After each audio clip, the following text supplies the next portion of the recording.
Good morning, student. So welcome to my maths class. This is Ravi Kumar, your maths teacher. So today we are going to learn probability. So before going into the definition part, let us see what is probability. In simple word, probability means possibility. Okay. So see here, in probability what we are going to do, we are going to measure that whether something will happen or not. Suppose if the probability value is 0, it means this thing will never happen, and if probability value is 1, it means this event is sure to happen. So it is a branch of mathematics that deals with the occurrence of a random event, and with the help of probability we are going to find the extent to which something is likely to happen. That's why in the definition it is given that it tells the degree of uncertainty. Okay, it measures the likelihood that an event will occur. It means what? It means the extent to which something is likely to happen. Okay, so before going into the formula of getting the probability, let us see few definition related to probability. One term, it is a new term for you, random experiment. What actually it means? Random experiment means, suppose if the result of the experiment is not known, okay, then it is known as the random experiment. Okay, for example, if we throw a dice, then the result could be any number from 1 to 6. So the result is not known beforehand. That's why it is known as random experiment. Now see the outcome. When we do an experiment, then there could be different results. These possible results of the experiment are called the outcome. Suppose there are two possible outcome when we toss a coin. Okay, that is either head or tail.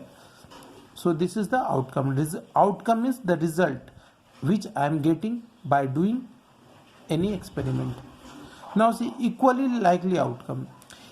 If every outcome has the same possibility of occurring, these outcomes are called equally likely outcome. For example, if we throw a dice, then there is an equal chance of every number to come while doing the random experiment.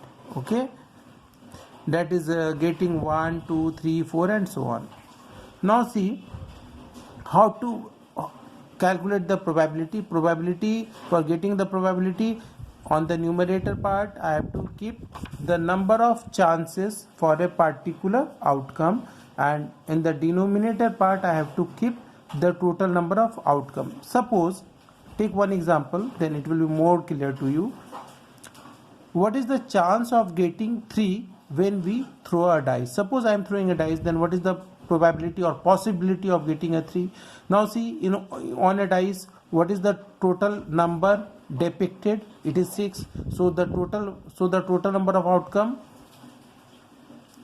is what? It is 6. Okay, now if I throw a dice once, then there is only one chance to get 3.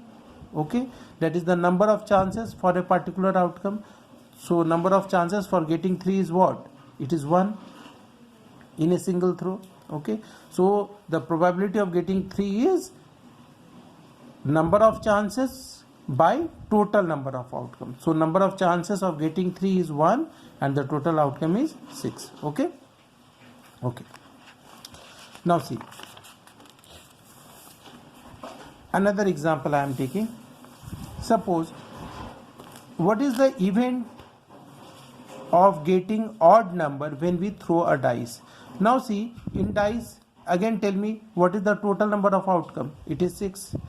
And what are the odd numbers? What are the odd numbers in a dice? There are only 3 odd number, 1, 3 and 5. So what is the probability of getting odd number? Will it not be 3 by 6? Okay, because you can see here in the numerator part I have to keep what? The number of chances. Okay, and in the denominator part it is the total number of outcome.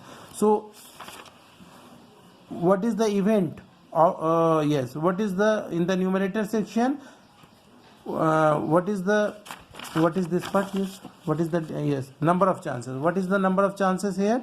Here is the 3, and what is the total number of outcome? It is 6. So probability or possibility of getting odd number is 3 upon 6, so it is equal to 1 by 2. Okay, so we can say that probability tells us the extent to which something is happen. Okay, now see